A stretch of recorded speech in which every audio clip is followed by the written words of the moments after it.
Mawu gbàgbé, Mawu gbàgbé, àpènàwó, àpènàló.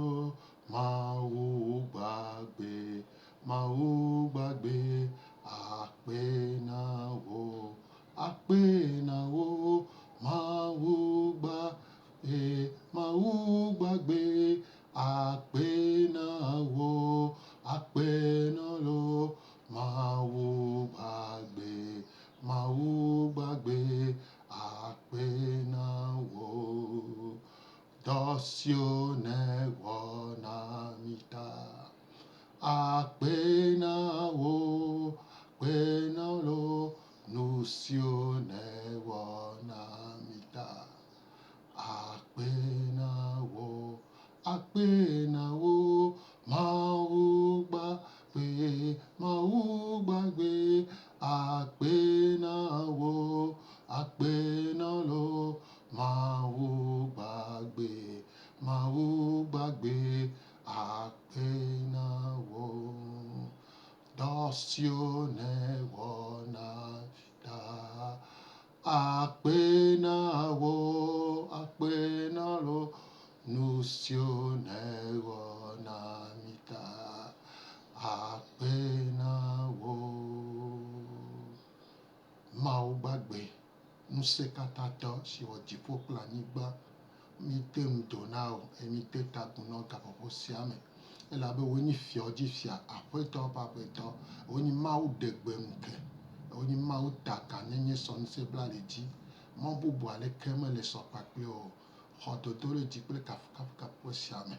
Ɖiɖi kple wo ŋusẽ eye nava xɔ aɖaŋuɖemɔ ve siawo le asi ale gbegbe bena nu sia nu si ke mawɔ le ŋkuwòme la naka asi ame ɖe ƒe dzi dzi, natrɔ asi ɖe ame ɖe ƒe nukpɔkpɔ ŋuti, nahe kadodo nyuietɔ va ne ame ɖe ke si ke ne le dziosia dzidzi to mɔ vovovowo dzi.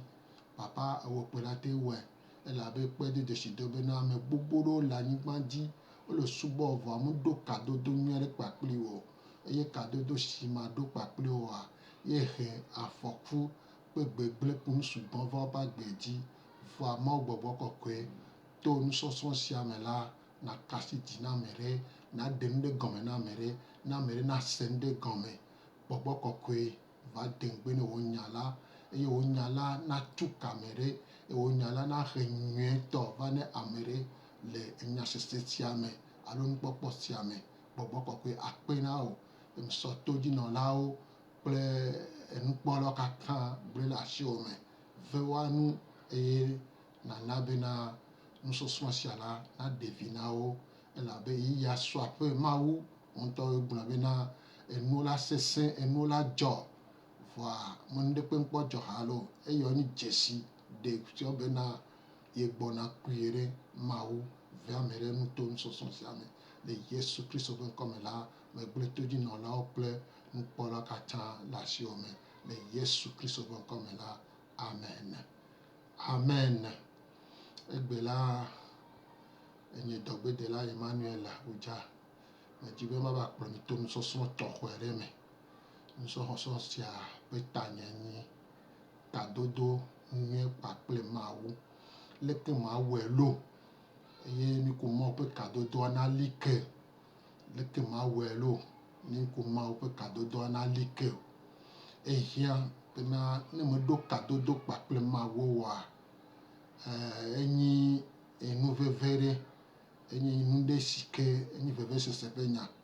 Va Mawu mato na bena to nusɔsrɔ̃ ya me ka ɖe edzi bena wòle ase nu ɖe gɔme, asɔ asi da le Mawu ƒe asi me ne miku be mɔzɔzɔ la naɖe vi na wo le Yesu Kristo Nazareth ƒe ŋkɔ me. Mawu nekɔ eƒe ŋkɔ ŋuti. Mawu yra gbogbo ɖe ewo ke ne le kpɔm kple ewo ke ne le se nya la. Mawu neyra wo le agbɔsɔsɔ me. Egbe la tanya enyi bena mígblɔ le ablotsigbe me va yi. Egbe la míagblɔ le míadegbe me, ƒegbe me si ke nyi kadodo kpakple Mawu. Ado ka kpakple Mawu. Azɔ kpakple Mawu le asi me la, nu sia ye ŋuti ta Mawu ɖo mí ƒo ɖo va anyigba ya dzi. Eka ewɔ mía ɖe.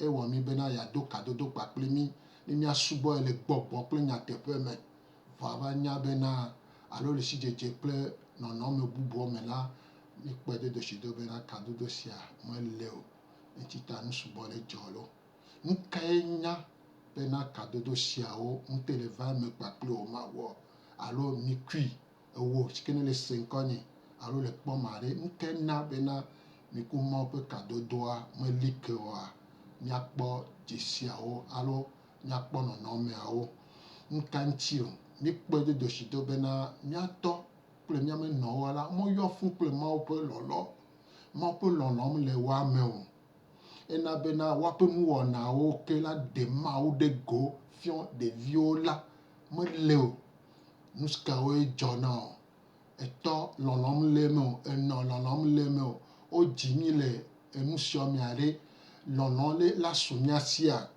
míaƒe lɔlɔ ƒe go aɖe lɔlɔ le mea etɔ me lɔlɔ ƒe goa ŋɖekpe le me o enɔ ƒe lɔlɔ ƒe goa ŋɖekpe le me o eme ti ƒleƒleƒleƒleƒle la ɖe yewo dzi o le nenema ƒe nua me aɖe ŋke la dzɔ ena be ame sugbɔ mekpɔna Mawu nyuie ɖo ya ame ɖewo lia wosena veve be Mawu meɖo yewo nyuie ɖo elabena wole yɔ Mawu be etɔ la ame ɖewo sena veve ame ɖewo bina dzi be nu ka ŋuti o Mawu etɔ yetɔ bara yetɔ ahamula etɔ nutamesese etɔ si ke ne do nuwo si egbegbegbe le se vevea ɖe Mawu awɔ mate ve me o ena be kadodoa meli ke le ame ɖewo ƒe agbe me o va be mato na wo trɔ sia la bena to nusɔsrɔ̃a me la mina tete gbɔ va Biblia na mínya bena le Korintitɔ ƒe agbalẽ eta eve evelia eta amade kpikpi woenyia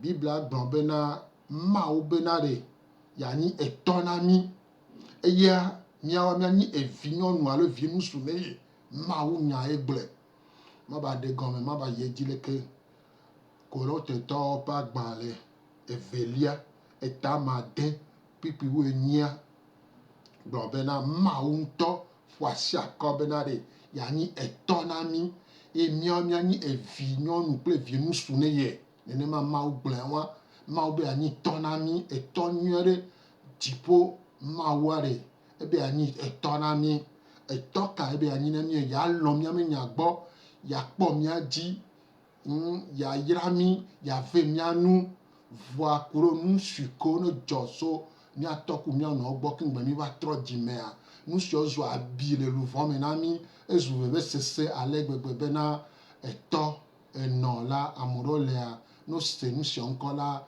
edzika so na wo kpi vevesese vana akɔ na wo ale gbegbe bena ŋute xɔna ŋke ŋuti o ale gbegbe be ha le gblɔ leke Yesu Kristo ke ne nyi Mawu gbagbe la eva anyigba ya dzi be yeaɖe etɔ nyuie sia fiɔ mí vɔa si ale si ke lɔlɔ sia mele mía si o mele mía me o la oa ele sie be etu wɔtɔ aƒuta ne alo egblẽ kpo vɔa menye nu sia ye o Yesu va be yeaɖe etɔ kɔkɔe dziƒoʋĩtɔ etɔ nyuietɔ sia etɔ amenuvela sia etɔ nyuia dɔme veve sia na mí la vɔa kuro enusugbɔ ŋuti la míte xɔ nu sia o ena bena mía Mawu si ke ne lɔ míame nya gbɔ la si ke míado kadodo kpakpli la awo kristotɔ gbogbo ɖewo le anyigba dzi la wonya be Mawu nyi tɔ vɔa wose gbara womese nyuie ɖo ŋke ŋuti dzɔ Mawu ƒe dzidzi enyi bena ɖe yeanyi etɔ na mí míanyi evi ne ye eye míawɔ numetoto kpakpli ye kpɔ ɖe nu míaƒe luvɔa nu si ke eɖuna alo nu si ke ne le veve ɖe ne enye lɔlɔ Mawu ƒe lɔlɔ enyi míaƒe luvɔa ƒe nuɖuɖu nyuietɔ míaƒe luvɔ la ehiã Mawu ƒe lɔlɔ le agbɔsɔsɔ me Mawu ƒe lɔlɔ sia la enyi Mawu ƒe dzidzi be yeana mí vɔa lɔlɔ si ke mele mía me o kuro mía so kaka ɖevi me ke kaka so adɔme ke ame ɖewo lea woatɔ ku woanɔwoa menɔ bɔtɔe ɖo eye ɖevi sia va si la eva so eƒe agbe na Yesu Kristo la lɔlɔ sia si ke mele me oa mate to kadodo nyuie kpakple mawɔ eya nye de sɔfiɔ bena Mawu ɖo ƒome anyi bena ɖe etɔ ne anye ame si ke yɔ fũu kple lɔlɔ eye ye dzanɔ na lɔlɔa esrɔ̃a nyɔnu eye eveawo la sɔ lɔlɔ sia ade ɖeviwo me. Ɖeviwo wohiã lɔlɔ sia le woaƒe agbe me ne woate vlo ne woate va subɔ Mawu le nɔnɔmea ŋuti. Nu kae mi va kpɔ ɖe dzesido? Ame gbogbo ɖewo lea ƒomea leke ƒomea va nɔ ɖo la nɔnɔme nyuie leke mele ƒomea me o.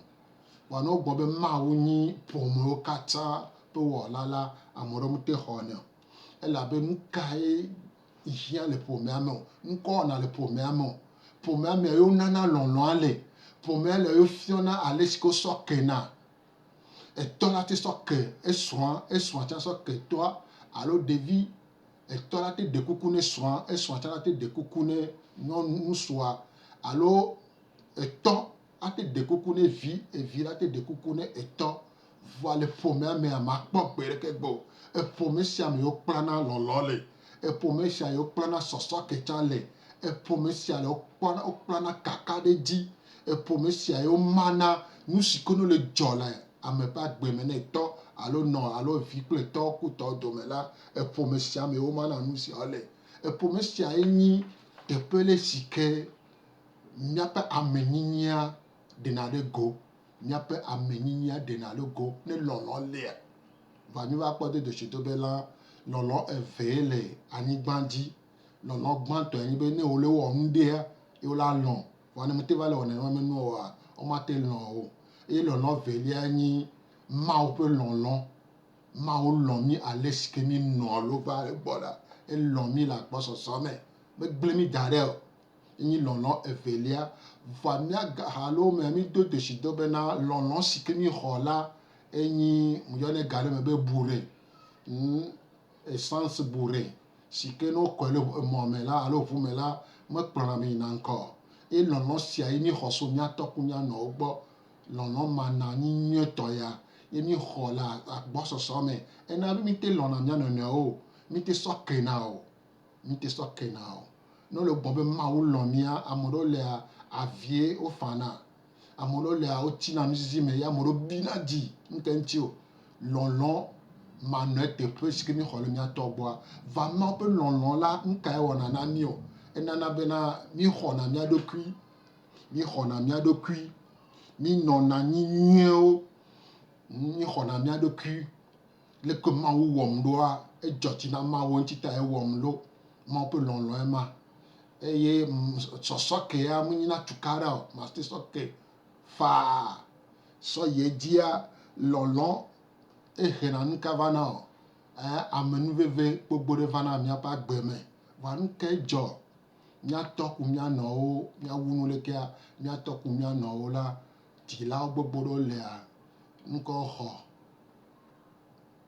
lɔlɔ manɔ ame me. Mawu ƒe lɔlɔ mele oa ŋkɔ dzɔnɔ adzre, tukala, ekɔdada, esoɖuame, gbesa, etrɔ̃subɔsubɔ, enuhamehame, ameha manɔwo, dzitsitsi, adɔmezedodo, dziku, ŋutasesẽ, legede, amegɔmeɖuɖu, aʋasokalawo, fiafiwo, adzoglasowo ye me ye lɔlɔ baɖa ya eto so.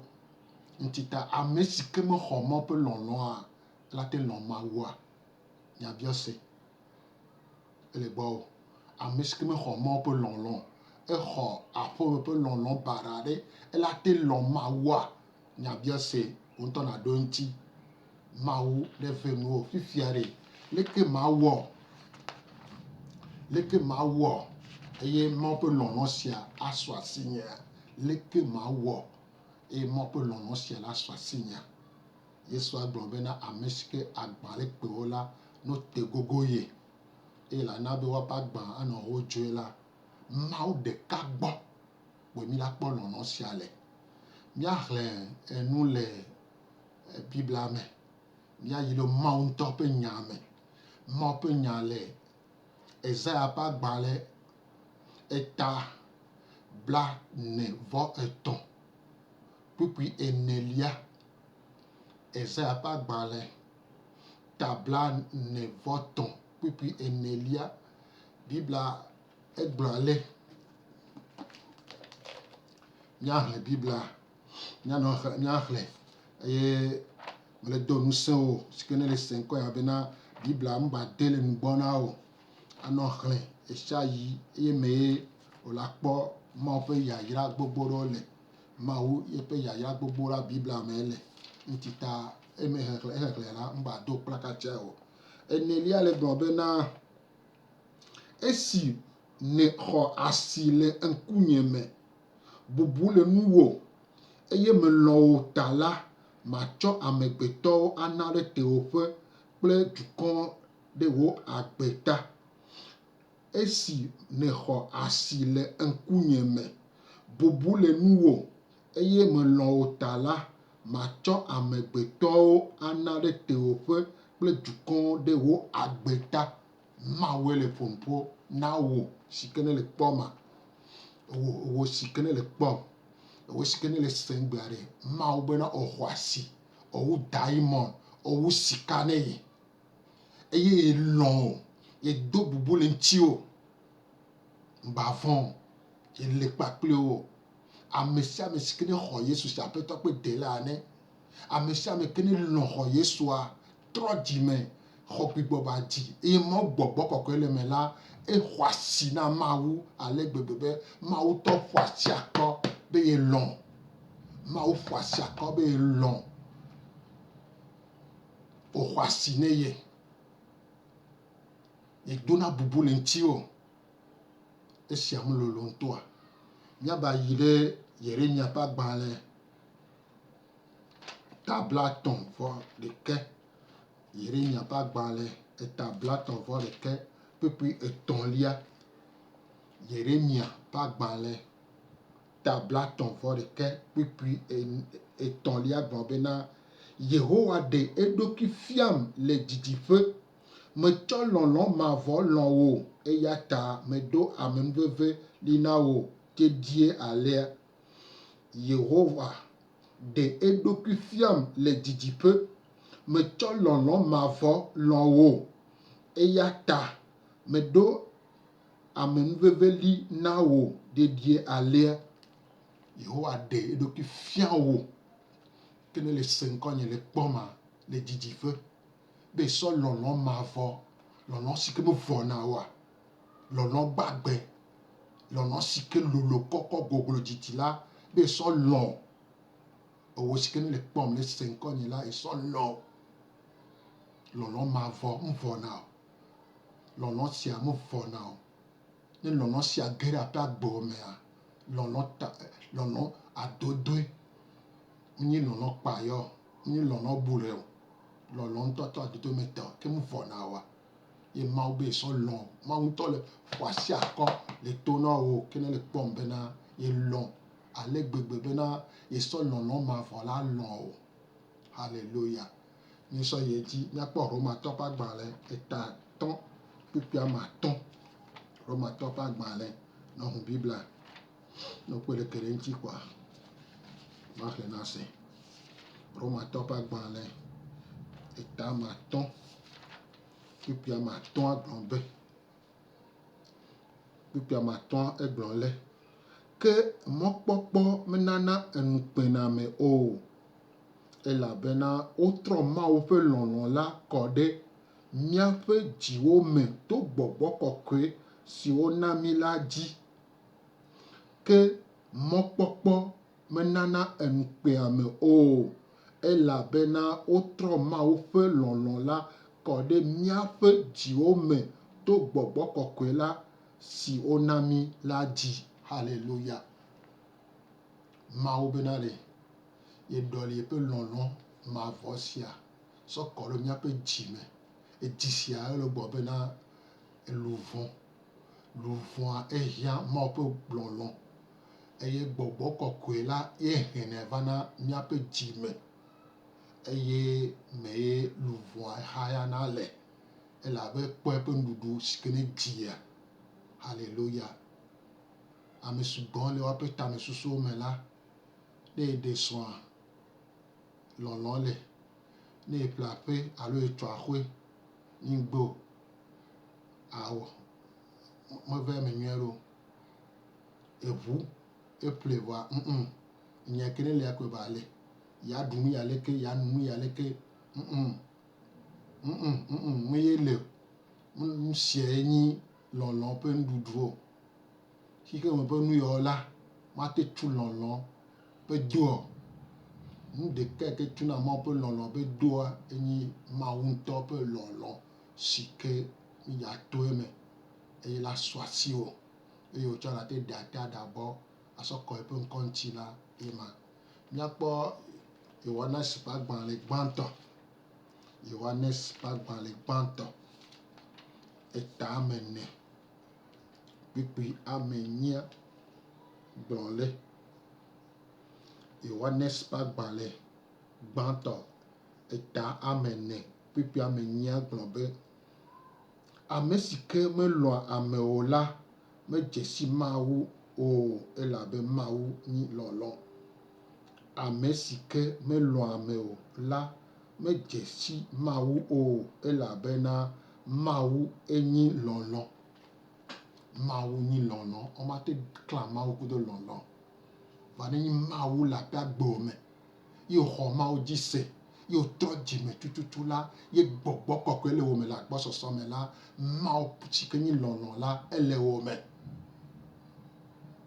Ne nyawo Mawu ƒe gbɔgbɔ kɔkɔe le wo me la, wola te lɔ̃ ame. Va ne mele oa, lɔlɔ la, ene mikpɔ lɔlɔ ƒe gɔmeɖeɖe alo loko ɖene gɔme la, míakpɔ Yohanes ƒe agbalẽ eta 3 kpikpi 19 be ale gbegbe Mawu lɔ xexea, ale gbegbe Mawu lɔ xexea esɔ be via kongovi sɔ na. Lɔlɔa egɔme nyi be sɔ na. Asɔ ɖokuiwo sɔ na Mawu. Mawu sɔ via kongovi sɔ na o. Lɔlɔa ƒe sidzedze ema. Bena wotsã nawɔ ŋkɔ, nazɔ ɖe dzi alɔ Mawua. Vɔ leke míawɔe ɖo? Lɔlɔa leke míawɔe ɖo? Eŋuti ta egbe la míava ƒo ŋkua míayi ɖe edzi bena kemgbe lɔlɔ sia la su mía si la, ehiã be míado kadodo nyuie kpakple ame si ke ne wɔ mí míaƒe wɔla. Wɔla le ame sia ame si. Wɔla ye wɔ Togo, wɔla ye wɔ ati kple kpewo, avewo ku nuwo katã eye wɔla ye wɔ ame le Mawu tɔ ƒe lɔlɔnu me. Va míva kpe ɖe detsito bena ku ɖo lɔlɔ ma sɔ ame si la, míwɔna siasia be míawɔe vɔa mete le yi o. Vɔ ame ɖeka gbɔ kpo mí la trɔ gbɔ va, enyi wɔla. Ame ke ne wɔ wòa.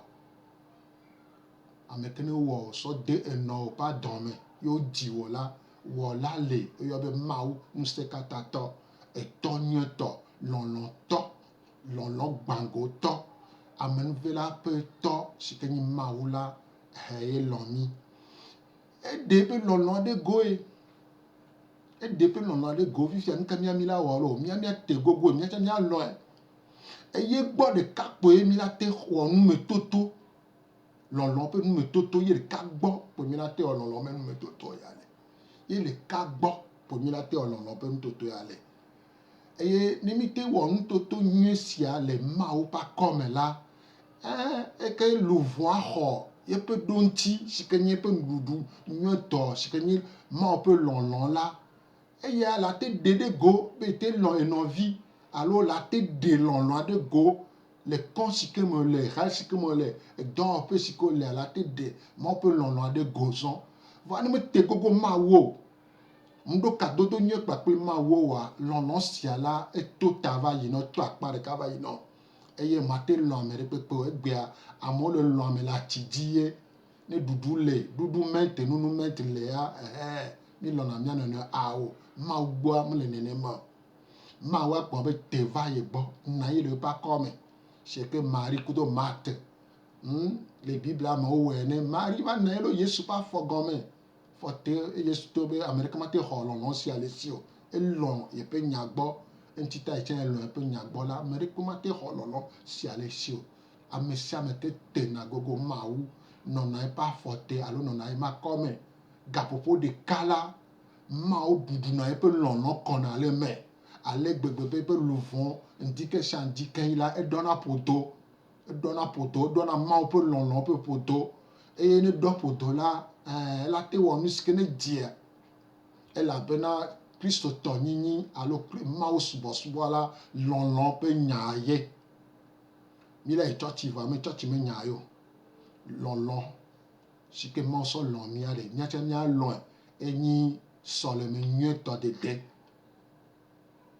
sɔleme nyuietɔ dede la alɔ mawu ado kadodo nyui kpakple yehowa mawu le wo agbe ŋkekea me kple wo agbemɔa dzi ena me yesu ɖi so dziƒoa alo eva to anyigba dzi ɖe mawo ƒe lɔlɔ ɖe go na mi eɖe nu si ke nyi mawua etɔ nyuietɔ afiɔ mi ena be ŋutɔ yɔnɛ be etɔ tɔ nyuietɔ etɔ gbagbe etɔ si ke sena mia gɔme etɔ si ke vena mia nu tɔ si ke vena mia nu mi dzana gɔ to na etɔ sia tsã la ŋutɔ gbɔ ne mi hu eme kpe la sɔ ke mi ya dzra mi lo mia ɖo ŋku ŋdzi ne ye mi ya sɔ ke mi mawu elɔ mi ŋutɔ gbogbo ɖe ŋutɔ elɔ mi ba lɔ mi ke ŋuti ta ke to na se adzesi mawua nu nyui le yenye vɔ aba ɖo kadodo nyui kpakple mawu to eƒe lɔlɔ sia me la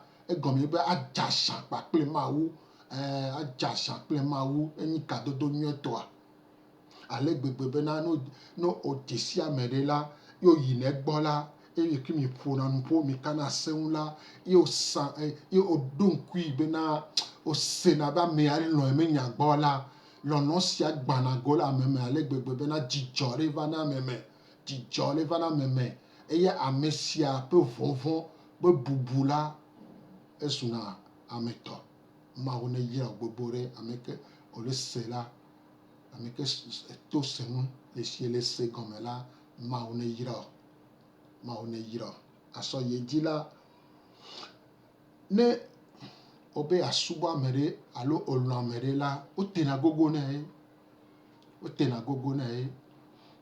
eye no te gogo ya ma va no gblɔ nya fufu le funu no va le gblɔ nya fufu le funu la nya o afɔ maka anyigba vɔ ame si ke te gogo mawu la mawu ƒe si dzedze suna ema si mawu ɖuɖuna eƒe lɔlɔ kɔna me ale gbegbe bena enyina dzidzɔ gbagbe ɖeke na amea me sɔ yi dzia le biblia me la miatɔgbuiwo na anyi la wozɔ kpakple mawu ale gbegbe emawu wɔ nusugbɔ le woƒe agbe me tɔgbi gbãtɔ enyi Enoch wobe tɔgbi gbãtɔ Enoch miakpɔe le Mose ƒe agbalẽ gbãtɔa me eta matɔ̃ kpikpi blaeve-vɔ-4 Mose ƒe agbalẽ gbãtɔ eta matɔ̃ kpikpi blaeve-vɔ-4 fi sia wogblɔ bena miatɔgbi sia la ezɔ kpakple mawu ale gbegbe bena mawu kplɔe dzo agbagbe womeva kpɔe le dua me miatɔgbi sia alo tɔgbe sia la wobe zɔ kpakple mawu ale gbegbe be mawu kpɔe bena mahia be ya naku woaɖi ke ŋgbe akplɔe dzo mawu kplɔe dzo agbagbe meku mawu sia trɔa o nutrɔ leke nɔ blema mea ne ma kpe ba lia wa sɔ ye dzia miakpɔ miatɔgbi gã ɖeka ko yɔ be Abraham wobe Abraham nyi mawu me xɔlɔ agbetɔ la te dze xɔlɔ kudo mawua vɔ be Abraham nyi mawu ƒe xɔlɔ eye mawu gbɔ nyanya nene eye mawu ɖena nusugbɔ gɔme fianɛ ne mawu wɔ ɖoɖo le anyigba dzia eyɔna Abraham wokɔ Abraham dɔna nya emi kpɔ Mose ƒe agbalẽ gbãtɔ eta 18 kpikpi 17 Mose ƒe agbalẽ gbãtɔ eta 18 kpikpi 17 la wobe mawu be yatsɔ Sodom Gomora mawu va le biɔ Abraham se bena ɖe edzi la tsɔ Sodom Gomora leke akpɔe ɖo me mawu azɔ va gbetɔ gbɔ ŋɖe lɔ mi ŋutɔa est-ce que mawu sia ɖe il peut l'on arrêter au mianta. Abraham ni ma peut holon. Autant la tenue ma peut holon. Au reconnaît les sautos, les pommes. Il n'y a que mes soeurs. Autant la tenue ma peut holon. Et maou ou ododo la perte bodi là, elle a délé gonon. Maou ou ododo la perte bome là, elle a délé gonon. C'est que n'y a que le pompon au béa. Est-ce que mon imam holon, et maou que l'intinier, et les china les bem toi-même, et me souhaite peu d'obs, et de là, et ben là, dodo si que ou la perte beme là, me peut de chido, et me son le dit kakaka, et tita me le, et de a dit kaka ne béa. Ni wena ma, la te wena ocha. Ti holon kudo maou, et mon peu non. Ne gera pas bon, mais à dodo si que maou dodo la pa gboji mon bu va ni amedare o mon ba ni kuvianto mon dibena na dare alo le ko mawo dodo la agboji voice ko la so gone ye mu do ka dodo pa ple la wa e cha so do aglan le po lo ko la we mi jolo mi togbe de kacha male mi togbe gan le yo be Mose obo Mose oku mawo pona nkume opona npo ta flache obe Mose mawu ponan po kpakpli si aleske hono kudo hono ponan po ne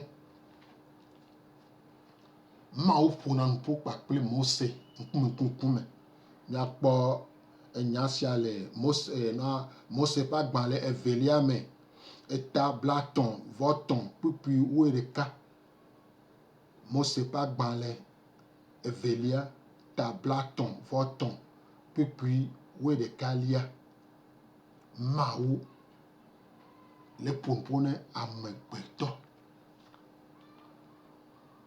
shaleske hono ponan pone amenye mawu atroa leke noble mamere etro le miape yia awo miape yia anto e pa menu veve e sugbon alegbegbe e pa menu veve sugbon alegbegbe ma one yiro togbe gan de kabale oyo be David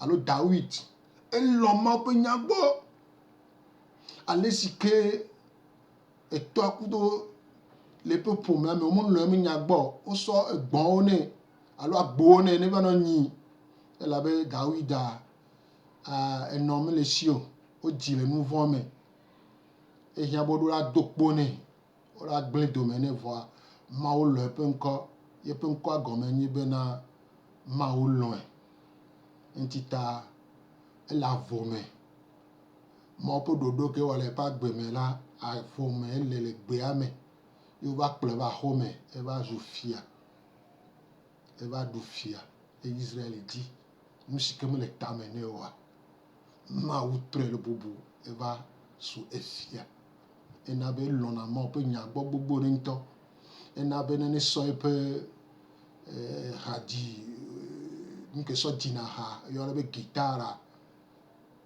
a record alo e pona sono di hana kafu mawe e karafu mawunto e na mawu le mo pe kafu siamela e mawu venanu e nona so gbedo me santiti na o va mvona o aka degbebe ya e tana konkudo jantao e taka kudo siti brisio e mvona o nous sensi a kene gere pa gbemele ke lona mawloa e na be kere gori atintia ba me ya la di gbova nya o cha di ma pe nous seme ma aussi à 3 ma pe lono sia ne la pa gbome la abu mawu adobu bule mawuntia o se na wo egbe apiso to gbogbo le la si kum do ka dodo pa pe mawo wa mo buna mawo on fona mawu chon ni kene dio ona egbe ihe akata gble de ame gbogbo ke o le ha me ame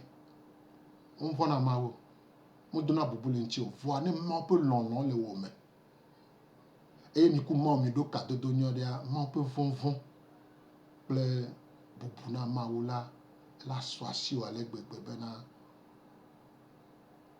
amesko ja san gbo no ya san o gbo yo vele bronya fufu mo do bubule nti o la nya fo maka yingba e wa mawuya ejibi ajasa papli e asanya ke je papli la ni la do bubule nti e pe von de la no miame e la bena amesia mesike buna mawula mo pe vovon no na me la gbo so me eye amesia o de sofion le bible ame togbe sia o sugbon ni apo Elijah o ni apo ngatima ame gbogboro siko no bible ame o mo pe vovon lo ame o lo mo pe nyagbola ma wo o ale gbegbe bena gbogbo to po ma wo pa sinu o po mo pe ganyenye mo se nto sike plo mo mo jukwa jo le jiti ngbaji la ma wo lo pe nyagbo ale gbegbe bena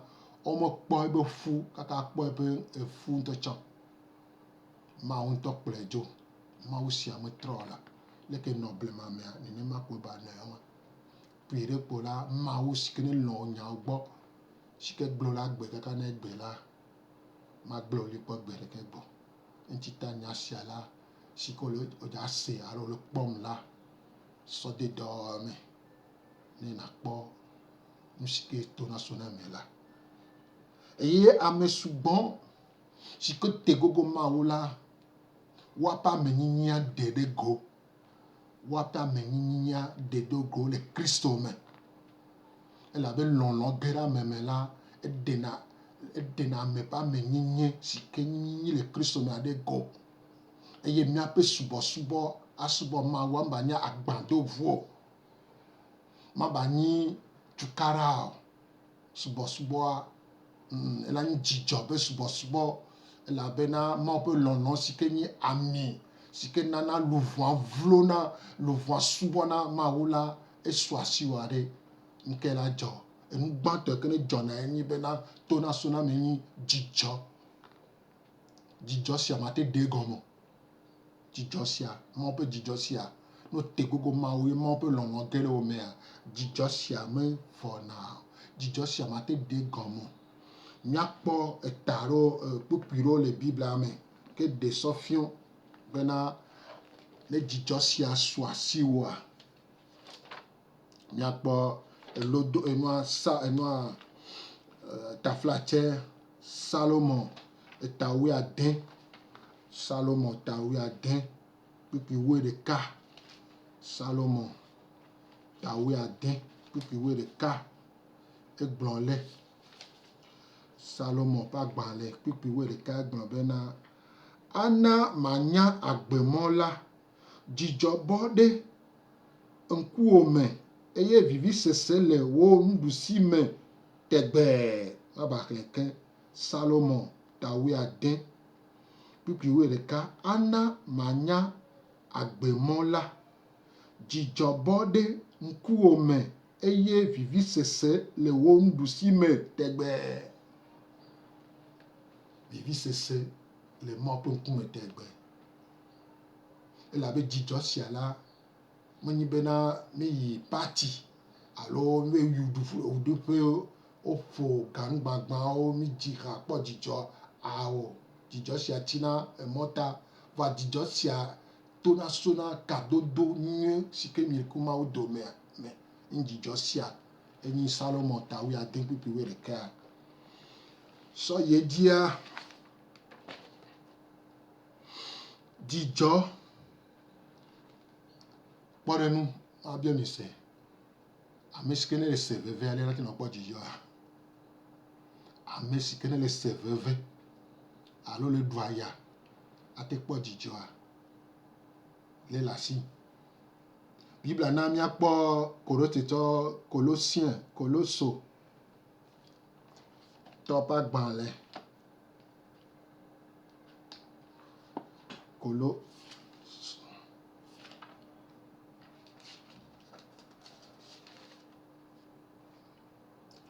Colosse to pa gbanle etagban pipi blave vone Colosse to pa gbanle tagban pipi blave vone azon la me kpɔ dzidzɔ le efu siwo mekpena ƒe le mia ta la eme eye mewu nu siwo susɔ le Kristo ƒe fukpekpewo me la ŋu le nye ŋutilã me.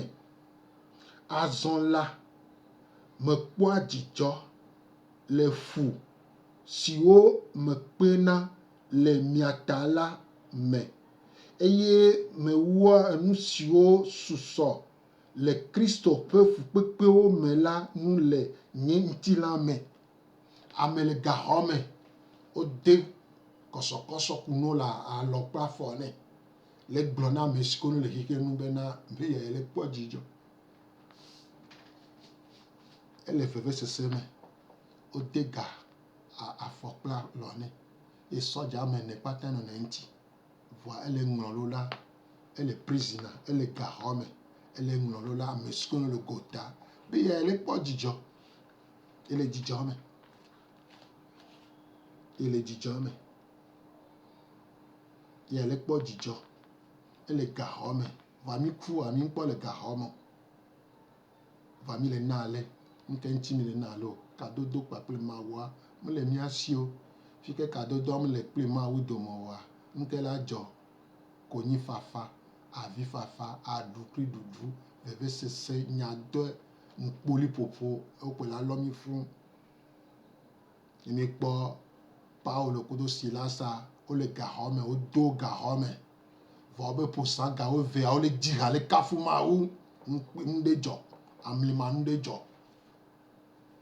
Amlima nu dzɔ. Elabena le Kristo me, ne woɖo kadodo nyuie kpakple Mawua, nuɖe kpekpe te dzɔ. Aya te ƒo. Vevesese te va, aɖukli ɖuɖu te va. Nuɖe kpe mele asiwò. Vɔ esi ke wole Kristo me la, mɔkpɔkpɔ gã aɖe le asiwò. Eye mɔkpɔkpɔ sia enana dzidzɔ ŋke ŋuti kadodo si ke le ku Mawu domea, enana bena dzidzɔ sia su na ame si. Mawu ne yra o. Misɔ yi edzi. Dzidzɔ la ehena ame si ke kpɔna dzidzɔa, dɔléle medona ƒo nɛ o. Ame si ke nɔna dzidzɔ me ga sia ga me la, eye Mawu ƒe dzidzɔ le eƒe luʋɔ me. Mawu ƒe luʋɔ, eƒe luʋɔ taflatse me, eƒe luʋɔ yɔ kple Mawu ƒe lɔlɔ̃ la, dzidzɔ sia gena le me la, enɔna nyuie ɖe ŋkume klẽ la nɛ. Ekpɔna dzidzɔ. Wogblɔna ga ɖe me be nu ka me dzia le dzɔ, ele dzi le dzɔ gbangba zã ne ma o. Nu si ke ne le dzɔ le eƒe luʋɔ mea, yeƒe luʋɔ kpɔ yeƒe nuɖuɖu nyuietɔ. Yeƒe luʋɔ ge ɖe Mawu ƒe yayra me la, eye Mawu ƒe luʋɔ taflatse, Mawu ƒe lɔlɔ̃ su ya me asi la, atike nyi dana gbe le amegbetɔ ŋuti. Míaxlẽ lododo ɖeka eve ɖewo sɔ ɖe sɔ fiɔ bena nu si ke nyi Mawu ƒe lɔlɔ̃ la, nu si ke hena va na ame ƒe agbe me la. Lododo eta 15.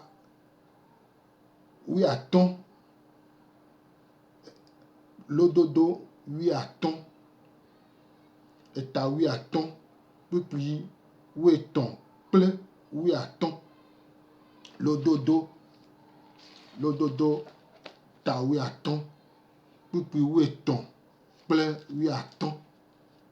Le la asi sesẽ ɖe. Maxlẽ ɖeka, maxlẽ na se. Lododo ta 15 kpukpli 13 kple 15. 13 egblɔ ale. Dzikonu nana emokɔna, ke ne dzi le nu xam la, ekema wɔna vɔna le dzideƒo nu.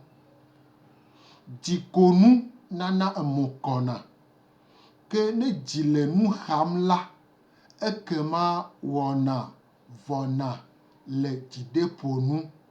15 gblɔ be, hiãtɔwo ƒe ŋkekewo katã nyi vɔ̃, ke dzikpɔdzidzɔ enyi aglo tutu atraɖi. Hiãtɔ ƒe ŋkekewo katã nyi vɔ̃, ke dzikpɔdzidzɔ enyi aglo tutu atraɖie. Hallelujah. Dzikpɔdzidzɔ. edzi ekpɔ dzidzɔ. Edzi ge ɖe Mawu ƒe dzidzɔ me. Edzi ge ɖe Mawu ƒe edzi si ke nye dzidzɔ me la, wobe mɔ kona na ame, emɔ hayana nɛ. Dɔlekuiwo si ke sesẽna abe dɔlekuiwo la, ŋgbaɖona ŋusẽ le nenema mea dzi o. Míabe ayi edzi míakpɔ lododo ta 17 kpikpui blaeve-vɔ-eve, lododo ta 17 kpikpui blaeve-vɔ-eve. Dzikpɔ dzidzɔ nana lãmehayana, ke gbɔgbɔxanu nana eƒuwo ƒuna kplakplakpla. Dzikpɔ dzidzɔ nana lãmehayana, ke gbɔgbɔxanu nana eƒuwo ƒuna kplakplakpla. Enye gblɔ lo. Mawue le gblɔ nya. Be dzikpɔ dzidzɔ la enana lãmehayana. Enana ame gbogbo le gbea, dɔyɔƒewo zu woaƒe nɔƒewo. Wodona gbe ɖa, wodzina xela kafu Mawu gbogbo ɖe mingbo enyo. Kadodo kpakple Mawu aɖe esu asi wɔ. Ne kadodo ya su asi wɔ la, dzidzɔ sẽ nu ɖe nɔnɔme me. Eye dzidzɔ sia zu atike gbedanu. Kristo be xa atike ɖo la nyi ne xixia. Atike alo gbedanu eɖo la nyi ne xixia. Ame si ke do kadodo nyuie kpakple Mawu la, le zɔ kpakple Mawu la, kadodo nyuie ɖe su na eme asi. Eye atike sia tsã gena le eƒe agbe me. Ye woɖenɛ sɔfiã be ame ya le lãmesẽ me. Mawu ne yra. Sɔ yi dzi la, míaba nɔ lododoa me kpoe. Lododo 14 kpikpui blatɔ. Lododo ta 14 kpikpui blatɔ. Mahe na se, keto na se nyui ɖe. Edzi nyɔ dɔme enyi agbelelãme, ke nuʋaʋã enyi nuɖui le ƒuwo me.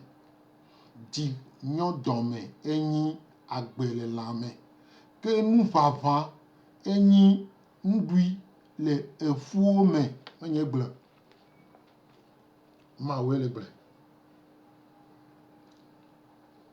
Aba yi dzi elododo ke, elododo blave, elododo taflatse, elododo 12 kpikpui blaeve-vɔ-atɔ̃, elododo 12 ta 12 kpikpui blaeve-vɔ-atɔ̃ le gblɔ le nuxaxa le dzime tea ame ɖe anyi, ke xolɔ̃nya doa dzidzɔ na ame.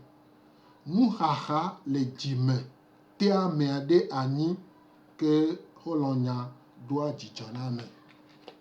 Alléluia. Mawu ƒe nya la ele teƒe.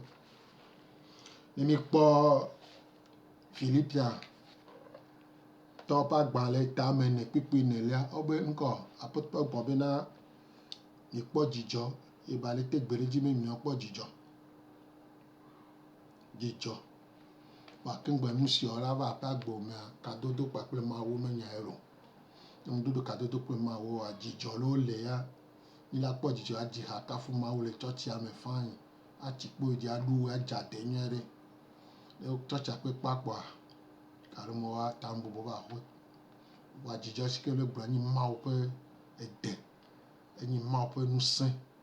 Ye Biblia gblɔ bena ne Mawu le kpɔ dzidzɔa, enyi míaƒe ŋusẽ. Ƒe le kpɔ la, Mawu dzi bena yeato kadodo nyuie kpakple wo ne yeaƒu dzidzɔ sia le wo luvɔ me. Ne wo luvɔ na haya. Sɔ yi dzia, enu velia si ke ba tona sona me ne ame si ke do kadodo kpakple Mawu nyi dedienɔnɔ. Amea ba vɔ̃na. Vɔvɔ̃a ele si wo de dzo le lãme nɛ ene. Mba vɔ̃na. Dedienɔnɔa esue ya asi. Mawu ƒe lɔlɔ̃ la ehena dedienɔnɔ nyuietɔ vana le ame ƒe agbe me le go sia go me. Go sia go me, me tsɔtsɔxɔme kpoe o. Nyaxɔme le mɔzɔzɔwo me. Womlɔ anyi ya. ole zɔn va le yia ole ʋu me ya ole mɔdzi ya teƒe sia teƒe si ke wokpe le koa edɔ me ye wolea ole le si ya ole gaze me ya teƒe sia teƒe si ke wole la Mawu ƒe lɔlɔ la ehena dedienɔnɔ vana vɔvɔ̃ banana anyi vɔvɔ̃ banana anyi vɔa míkpɔ dodosi do be so Adam kple Eva ƒe nuko do sia ena be ŋkpɛ kple vɔvɔ̃ sia la ege ɖe míaƒe agbe me bena nu si ke Mawu dzi be yeawɔ le míaƒe agbe me la mabate wɔe o nuke ŋuti mi le vɔ̃ wu ame ɖewo le Kristo me vɔa mate yi axɔe o womate yi axɔe o womate yi woƒe kɔƒewo me o wole vɔ̃ vɔa le loa me la alo le dugã me wobina nu me woƒona adegbe vɔa ne va dzɔ be woayi axɔe alo woayi woƒe kɔƒewo me ya wovɔ̃na be woava sa gbedo ye woava ɖu zo ye vɔvɔ̃na tɔe ŋutɔtɔ va nyina vɔa nu sia ɖe sɔfiɔ bena dedienɔnɔ si ke le woasi oa kadodo mele o ŋɖo kadodo kple Mawu o ŋɖoɖo kadodo kple Mawua wole yi axɔe bebe la va ɖe Mawu ƒe gãnyenye fia ame tsatsawo yi le axɔea ame kpata yina kpoa kpui ɖe kpo la so Adam kple Eva menya ame ye enua dzɔ le ne míkpɔ Mose ƒe agbalẽ gbãtɔ etame 3 kpukpuewoa Mawu va abɔa me si agake me ye Adam kple Eva ɖu atikutsetse la Mawu va abɔa me le yɔ amegbetɔ fika wòle o mele vɔ̃ eŋtitame si belo fi sia ye míaƒe kuƒi vɔvɔ̃ natɔe so ne mí sia ya fi ke vɔvɔ̃a dze gɔme so kple ŋkpɛa soa ye ya ena bena vɔvɔ̃ ŋkpɛ ŋutita ame gbogbo ɖewo vɔ̃na bena woava kpɔ yeƒe gɔme woava nya nu si ke yenyia vɔvɔ̃ ŋutita ame sugbɔ míkpɔe dodosi do be míaƒe tɔgbewo no kpɔ ati kple kpe kpɔa ye atia ƒuƒu kriɖi ɖekea wobe Mawu ŋusẽkatãtɔ le funu wotɔna elã kudo nuwo wuwu nɛ va nye ke ne lea ekpe ba le eka mi va so va Kristo gbɔ tsã la vɔvɔ̃ sia eba le do ŋƒo ne mí vɔ be mato nɔ bena ne mi ku Mawu be kadodoa li ke sesẽ ɖe ye Mawu ƒe lɔlɔ ya nyi ye zo le lãwo me na o la vɔvɔ̃ me banana nyi o ba vɔ̃na o abosamtɔ te ɖi va ŋkume kukume ŋgate wɔ naneke na o kpɔ ɖe ne ta nɔ vɔ̃ ye elabe Mawu ƒe lɔlɔa Mawu ŋutɔ ye ni le wo me kpa nu sia nuko la ɖoa ma dzedzi o sɔ yi dzi o ne mi kpɔe dodosi doa Mawu ŋutɔ bena míadzi bebeƒe ena bena Salomon wuiasiɖeke tagbã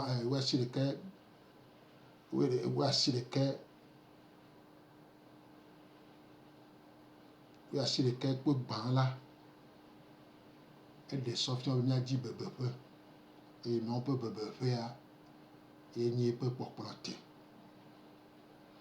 eya megbe la eva va ne me bena ne nyawo ye woɖo kadodo kpakple Mawu ŋutɔ adodometɔ agoŋgoŋgoŋ la Mawu ƒe sikɔ tina me dona sɔni bena wonuna aha vivi vɔ asikɔ ba tina me anu aha vivi vɔ asikɔ la ba nɔ tsi o anu aha vivi vɔ asikɔ la ba nɔ tsi o elabe wo dzesi Mawu woɖo kadodo nyuie kpakple Mawu ale si wonu aha vivi ye ne dzidzɔ le nga dedienɔnɔ le la sikɔ tina me Mawu la nɔ tsi o si sikɔ ne eye Mawu subɔsubɔa ela trɔ bubu le aƒe agbewo me Mawu ne yra o ewoe le ɖo toa sɔ ye dzia leke Mawu wɔ kaka ye Mawu ƒe lɔlɔ sia asɔ asi nyo Mawu dzi so gbɔ bena naɖo ŋkeke ɖe le anyi alo gaƒoƒo ɖeka na ye ko wò ɖeka be sɔlemedede la gaƒoƒo ɖeka ko Mawu hiã so gbɔ bena so ezã kaka na nu la ke la míbiɔ be míkpɔ be wɔ gaƒoƒo 24 Mawu le dzi gaƒoƒo ɖeka ko le gbɔ o eye gaƒoƒo sia la ye me ye ame ɖeka me sɔlemededea eɖe le sɔfiɔ bena Mawu lɔ ye me nya gbɔ eɖo ŋuti ke la wɔ ne enyi bena etsã la lɔ eƒe nya gbɔ sɔ ye dzia nka mi kpɔna sona enu siawo me o. Ne me te le wɔ ame ɖeka me sɔleme dedea la, me ke ɖe Mawu ŋuti. Esi ke Mawu ɖo ale, meɖo be nava nɔ ɖu nu ayi dɔ me awɔ leke o. Nu si ke Mawu ɖo ŋuti do be wònova anyigba ya dzi enye bena ava kafu ye. Mawu ma kafu nyuie ɖe enyi nu vɔ̃. Mawu ma kafu nyuie ɖea enyi nu vɔ̃. Ena be mía tɔgbuiwo ko ta si Mawu li va le subɔ atikpekpe la enyi nu vɔ̃. Va Mawu hẽ mi va anyigba ya dzi la, meto ne dzata kple dãwo be elɔ̃ wo nya gbɔ. Míawoe elɔ̃. Ŋuti ta míawoe la lɔ̃e me nya gbɔ to ame ɖeka me sɔleme dede. Sɔ ye dzi la, fi sia ye nu si ke Mawu le di be mazu le anyigba dzi la, Mawu dza ɖe le go afiɔ. Ŋkɔ Mawu di be wònova le anyigba dzi ava wɔ. Ɖoɖo ka Mawu wɔ le aƒe agbewo dzi o. Ɖoɖo sia la Mawu dza ɖe le go nɔ ɖeka wòle akpɔe do dzoshi to. Esi ke nyame te gogo Mawu la, Mawu ƒe ɖoɖo ke wɔ le agbe mea, nye ŋutɔ ta me susu be manyi nugatuma engineer amegã. Vɔ esi ke me te gogo Mawua, Mawu ɖe nua dzo le susu me nam be ŋɖula va wɔ dɔ kpakple le eƒe agble me. Manyi dɔgbedela, vɔ maxɔ tutu ɖo le jeunesse en mission alo sɔhɛviwo ƒe dɔgbedela ayi ɖo sɔhɛviwo ƒe dɔgbedela ƒe skula alo nufiɔƒea la fiɔm ale si ke manyi Yesu ƒe nusrɔ̃lavi gbã. Eye evelia la, va yi ɖo fi si ke wo kakana mawunya me skul le Mali nyigba dzi Bamako. Eye megbɔ va la,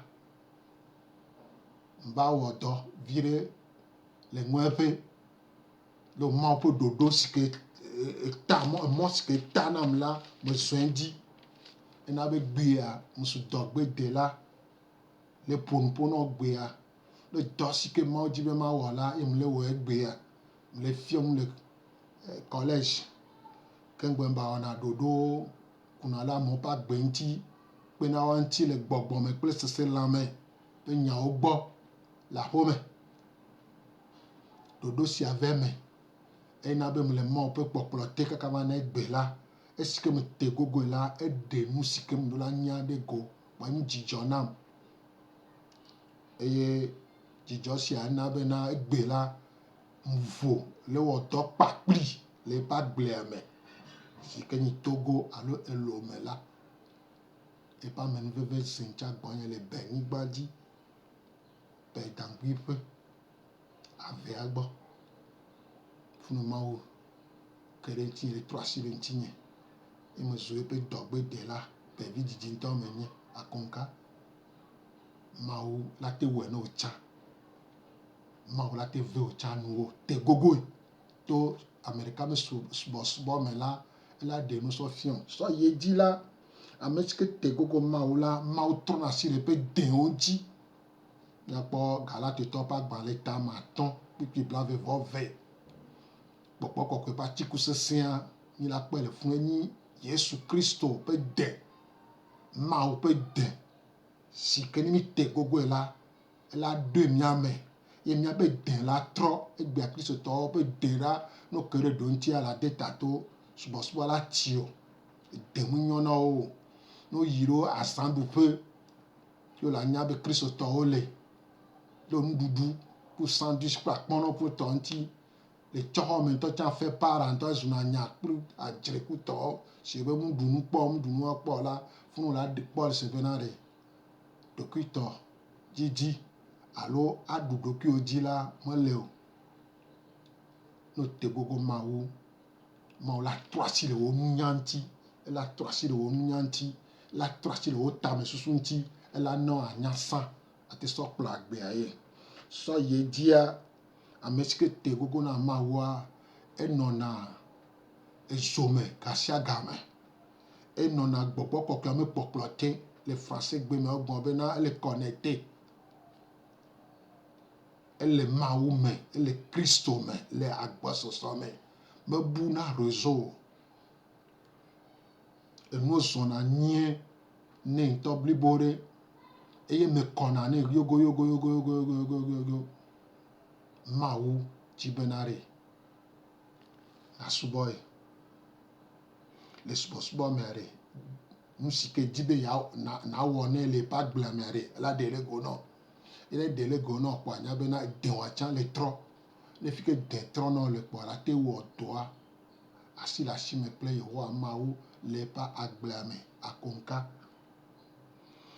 emi kpo mako pa gban le nto me la mako pa gban le tagban pipi blaton voa ton obe marle na se mako pa gban le mako pa gban le etagban pipi blaton voa ton mako pa gban le aflache pasin vire le di nkerenti kwa osege mako pa gban le etagban pipi blaton voa ton gban be eye esi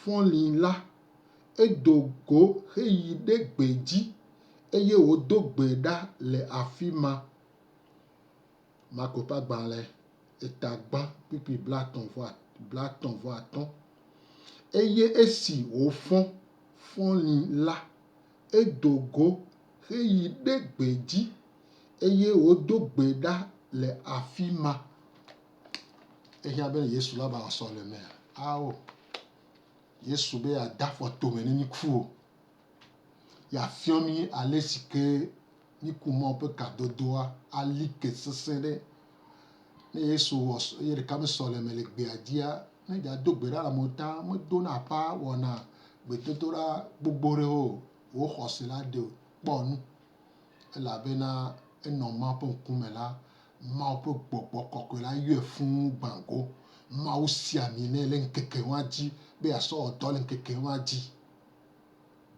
ni ku nji ta ye wo nu si olo be ni mi zon la le ji la Yesu to na zan Yesu ti na ndo Yesu to na gbera san keke ke Yesu nu si keke la ele we lo ni ku ta e be ni mi zon le dia kadodo paple ma wala like gong ayola fo ahumo la son epo nu la jo wa ma yo ma va gbo kaka to ta va yo aseto kula seno o kula sosu o kuto kika no ododo la pa gbo ncha ma jeje o ela be na olodo jijo na ma o le po jijo so nti o la baba na mesike akasia ela pote pe la bubuta so ye dia leke ma wo ne mo fon ne sole me de dia nka ma wo ena be mi pe de dochi do be fon obe Yesu fon ngoni sa e gomi yin pe be na gaton alo gane kama mo don lon yi ya me fami o eya no fon la gaton la gane la gapopo de kakpo ma o ji so gbo kalmo anglo be na gapopo ewolia le gapopo me la ni gapopo de kakpo ma o hia so gbo e gapopo blave voton le ezuto odura je gome ple a je keke a gome ple nko America me sole me tete a je keke a gome ple America me sole me tete aso gapopo de ka na Yehowa mawu sikene wo yo ba kerenti ye fa atula gapopo de kakpo hia so gbo if ya ne me fon gaton alo gaton so igane nka ma wo alo gane so igaton nka ma wo enu gbanto enyi be na enu gbanto sike ma wo enyi be na makro nye luvon ame loko klo ame luvon me gome pe ma hu nu von gome mi ape dia le se ze ape ze ne ape ze a no ja kusikolo me oklo na me no nklo mo no kusikolo po odo gugu e ya ko mi le mi ame ha o me mi ape ze mi ape jino papa ple mouvement dio ple tame sesen iso wana ha me ame iso no na ma wa gbo ma wo ma kendo me ni mi voa e ya la bibla na be na mia dze enu gbãtɔ agɔme kple nu vɔ me huhu aho nu vɔ gɔme Bible na mi na bena le Yohanes ƒe agbalẽ gbã tagbã kpukpui ama 11 be ne mi hu miaƒe nu vɔwo gɔme la Mawu dzɔdzɔetɔ kple anukwaretɔ nyi be asɔ ke mi aklɔ makɔmakɔ nyɔnyɔ makɔmakɔwo keke le miaƒe agbe me.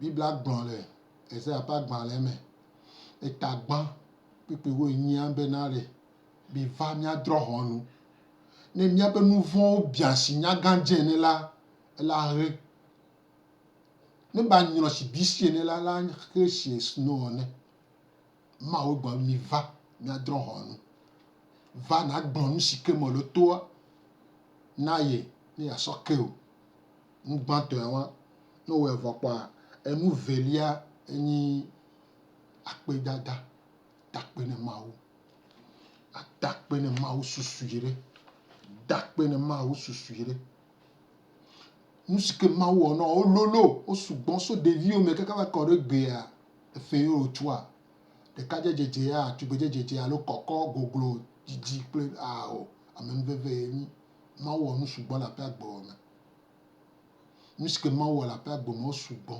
ŋuti ta si ke hu nu vɔ gɔme ye klɔ zea me la dakpe ne Mawu nye velia gbãtɔ nyi be ahu nu vɔ gɔme evelia nyi be na adakpe ne Mawu lo yayrawo gbɔgbɔme yayrawo kple ŋutilã ƒe yayrawo la dakpe ne Mawu tso kristotɔ gbogbo ɖewo le liʋĩliʋĩ huɖeɖe nuke Mawu wɔ na woa ena ŋutɔ ɖe ame ɖewo bena ɖe ne wole dzi la kpɔ nuke Mawu na anɔ dɔyɔƒe me kpɔ agbomɔnu ko ba ɖo eme ne akpɔ nu si ke ne dzɔna ne va xɔme ɖe woakɔ asi dzi adakpe ne Mawu Mawu lɔ̃ mi nya gbɔ ŋutɔ elɔ̃ nyawo gbɔ gbogbo ɖe enyi evelia dakpe ne Mawu etɔ̃lia enyi kafukafu kple akpedada taflatse kafukafu kple subɔsubɔ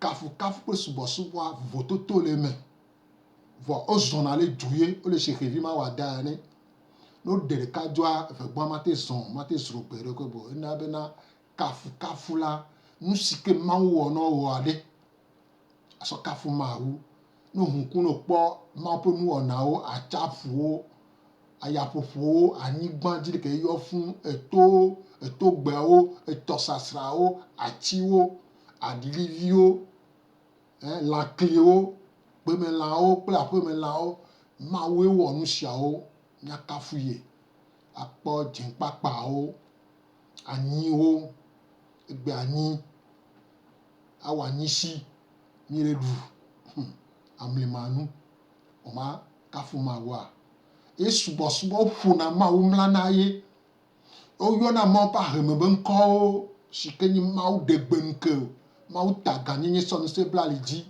Mawu makpɔmakpɔ ŋusẽkatãtɔ eyi aʋa metsi aʋa woƒona Mawua mlana ye wokana fu Mawu le tenu vɔa nu la subɔ Mawua womlana anyi alo nɔ klo dzi aƒo Mawua mla ye enyi kafukafu kple subɔsubɔ enyi etɔ̃lia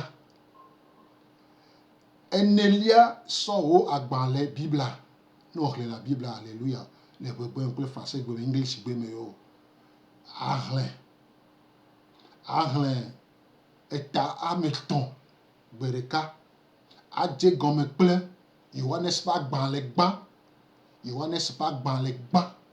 eta ame 3 xexlẽ eye ne woxlẽ Yohanes ƒe agbalẽ vɔ la ɖe ava yi le Mateo atɔ so Mateo kaka va kɔ ɖo nukatema Jude atasi nyaɖeɖefia da ɖe atrɔ va nubabla xoxoa me atɔ so Mose ƒe agbalẽ gbãtɔ va kɔ ɖe Malaki atasi Daniel ali eye ne woxlẽ nubabla xoxoa vɔa ɖe ava wu nu kple Daniel kple nyaɖeɖefia ava wu nu kple Daniel kple nyaɖeɖefia esia yi ke wòfɔ ko la enelia ɖe axlẽ Mawu ƒe nya wowɔ la ehe agbalẽ le sɔ da le akɔwò me ye agbalẽa nye Biblia ebe Biblia ya maba de le nugbɔ na o ebe hehe maba de le nugbɔ na o ade gble ko le ŋuti so ŋuti ke kple wòtrɔ c'est comme ignoré.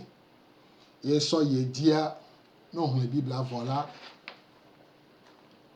à ton lien, à Dogbera, le Rono, Togoyo, Ameoyo, à Dogbera, Wata, à Fankonine, Togota, à Fankonine, Pomeota, à Fankonine, Rono, à Fankonine, Mekompotro, Jimewa, et ni à ton lien, à Deliare, on t'en a Dogbera, le Dokiota, on t'a Dogbera, le Dokiota. Eye adreliare do bune jin to ne ma obena dila signalé so gbo enu le si la te ponpone to mo vovo di eni adrelia